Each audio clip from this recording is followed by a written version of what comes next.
आप दोनों बैठकर बातें करो। मैं जरा एक बीमार दोस्त का हालचाल पूछने जा रहा हूँ। मम्मी, आप यहाँ रुकने में जरा सी भी हिचक महसूस न करें। राकेश और सारिका को मैं समझाऊंगा तो सब ठीक हो जाएगा। संजीव उनके बीच से उठकर अपने कमरे में चला गया।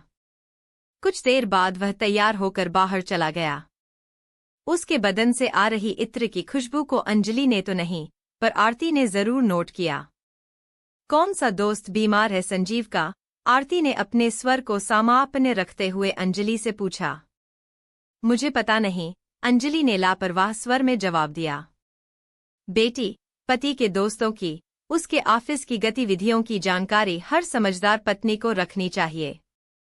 माँ, 2 बच्चों को संभालने में मैं इतनी व्यस्त रहती हूँ कि इन बातों के लिए फुर्सत ही नहीं बचती। अपने लिए वक्त निकाला कर, बन संवर कर रहा कर, कुछ समय वहां से बचाकर संजीव को खुश करने के लिए लगाएगी तो उसे अच्छा लगेगा। मैं जैसी हूँ, उन्हें बेहद पसंद हूँ। माँ, तुम मेरी फिक्र न करो और यह बताओ कि क्या कल सुबह तुम सचमुच शीला आंटी के पास काम मांगने जाओगी? अपनी आंखों में चिंता के भाव लाकर अंजलि ने विषय परिवर्तन कर दिया था। आरती काम पर जाने के लिए अपने फैसले पर जमी रही। उनके इस फैसले का अंजलि ने स्वागत किया। रात को राकेश और सारिका ने आरती से फोन पर बात करनी चाहिए, पर वह तैयार नहीं हुई। अंजलि ने दोनों को खूब डांटा। सारिका ने उसकी डांट खामोश रहकर सुनी, पर राकेश ने इतना जरूर कहा, माँ ने कभी पहले शिकायत का एक शब्द भी मुंह से निकाला होता तो मैं जरूर कार्रवाई करता। मुझे सपना तो नहीं आने वाला था कि वह घर में दुख और परेशानी के साथ रह रही हैं। उन्हें घर छोड़ने से पहले हमसे बात करनी चाहिए थी। अंजलि ने जब इस बारे में माँ से सवाल किया तो वह नींद आने की बात कह सोने चली गईं। उनके सोने का इंतजाम सोनू और प्रिया के कमरे में किया गया था। उन दोनों बच्चों ने नानी से पहले एक कहानी सुनी और फिर लिपट कर सो गए। आरती को मोहित बहुत याद आ रहा था। इस कारण वह काफी देर से सो सकी थी। अगले दिन बच्चों को स्कूल और संजीव को ऑफिस भेजने के बाद अंजलि माँ के साथ शीला से मिलने जाने के लिए घर से निकली थी। शीला का कुटीर उद्योग बड़ा बढ़िया चल रहा था। घर की पहली मंजिल पर बने बड़े हाल में 15 से 20 औरतें बढ़ियाम पापड़ बनाने के काम में व्यस्त थीं। वह आरती के साथ बड़े प्यार से मिलीं। पहले उन्होंने पुराने वक्त की यादें ताजा कीं।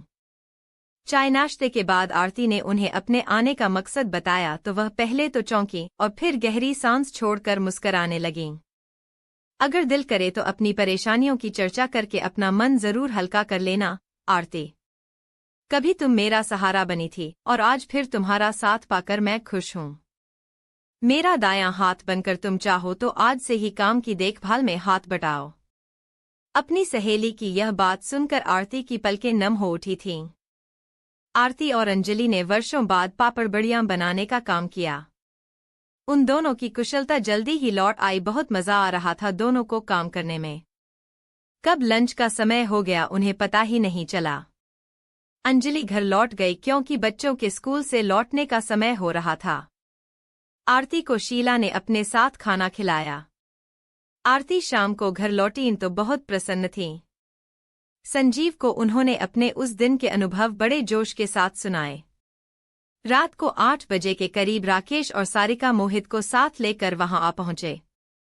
उनको देखकर अंजलि का पारा 7वें आसमान पर चढ़ गया। बड़ी कठिनाई से संजीव और आरती उसके गुस्से को शांत कर पाए। चुप होते होते भी अंजलि ने अपने भाई व भाभी को खूब खरी खोटी सुना दी थी। माँ, अब घर चलो। इस उम्र में और हमारे होते हुए तुम्हें काम पर जाने की कोई जरूरत नहीं है। दुनिया की नजरों में हमें शर्मिंदा कराकर तुम्हें क्या मिलेगा? राकेश ने आहत स्वर में प्रश्न किया।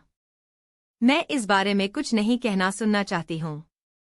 तुम लोग चाय पियो, तब तक मैं मोहित से बातें कर लूं। आरती ने अपने 5 वर्षीय पोते को गोद में उठाया और ड्राइंग रूम से उठकर बच्चों के कमरे में चली आईं। मम्मी अभी गुस्से में हैं। कुछ दिनों के बाद उन्हें समझा बुझाकर हम भेज देंगे, संजीव ने उन्हें आश्वासन दिया। उन्हें पापड़ बड़ियां बनाने के काम पर जाने से भी रोको, जीजाजी, राकेश ने प्रार्थना की। जो भी इस बात को सुनेगा, हम पर हंसेगा। राकेश, मेहनत व ईमानदारी से किए जाने वाले काम पर मूर्ख लोग ही हंसते हैं। माँ ने यही काम करके हमें पाला था। कभी जाकर देखना कि शीला आंटी के यहाँ काम करने वाली औरतों के चेहरों पर स्वाभिमान और खुशी की कैसी चमक मौजूद रहती है। थोड़े से समय के लिए मैं भी वहाँ रोज जाया करूंगी माँ के साथ। अपना फैसला बताते हुए अंजलि बिल्कुल भी नहीं झिझकी थी। बाद में संजीव ने उसे काम पर न जाने के लिए कुछ देर तक समझाया भी, पर अंजलि ने अपना फैसला नहीं बदला। मेरी बेटी कुछ मामलों में मेरी तरह से ही जिद्दी और धुन की पक्की है संजीव। यह किसी पर अन्याय होते भी नहीं देख सकती। तुम नाराज मत हो और कुछ दिनों के लिए इसे अपनी इच्छा पूरी कर लेने दो। घर के काम का हर्जा इसका हाथ बटाकर मैं नहीं होने दूंगी। तुम बताओ, तुम्हारे दोस्त की तबीयत कैसी है? आरती ने अचानक विषय परिवर्तन कर दिया। मेरे दोस्त की तबीयत को क्या हुआ है? संजीव चौंका। अरे, कल तुम अपने एक बीमार दोस्त का हालचाल पूछने गए थे। हाँ, वह अब ठीक है, बेहतर है। अचानक बेचैन नजर आ रहे संजीव ने अखबार उठाकर उसे आंखों के सामने यो किया मानो आरती की नजरों से अपने चेहरे के भावों को छिपा रहा हो। आरती ने अंजलि की तरफ देखा, पर उसका ध्यान उन दोनों की तरफ न होकर प्रिया की चोटी खोलने की तरफ लगा हुआ था। आरती के साथ अंजलि भी रोज पापड़ बड़ियां बनाने के काम पर जाती। मां शाम को लौटती पर बेटी 12 बजे तक लौट आती। दोनों इस दिनचर्या से बेहद खुश थीं। मोहित को याद करके आरती कभी कभी उदास हो जाती, नहीं तो बेटी के घर उनका समय बहुत अच्छा बीत रहा था। आरती को वापस ले जाने में राकेश और सारिका पूरे 2 हफ्ते के बाद सफल हुए।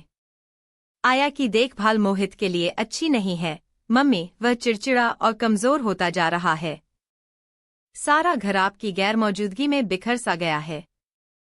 मैं हाथ जोड़कर प्रार्थना करती हूँ, अपनी सारी गलतियां सुधारने का वादा करती हूँ। बस अब आप घर चलिए प्लीज। हाथ जोड़कर यूं विनती कर रही बहू को आरती ने अपनी छाती से लगाया और घर लौटने को राजी हो गई।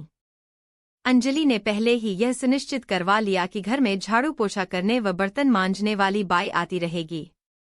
वह तो आया को भी आगे के लिए रखवाना चाहती थी, पर इसके लिए आरती ही तैयार नहीं हुई। मैं जानती थी कि आज मुझे लौटना पड़ेगा, इसीलिए मैं शीला से 15 दिन की अपनी पगार ले आई थी। अब हम सब पहले बाजार चलेंगे। तुम सबको अपने पैसों से मैं दावत दूंगी और उपहार भी।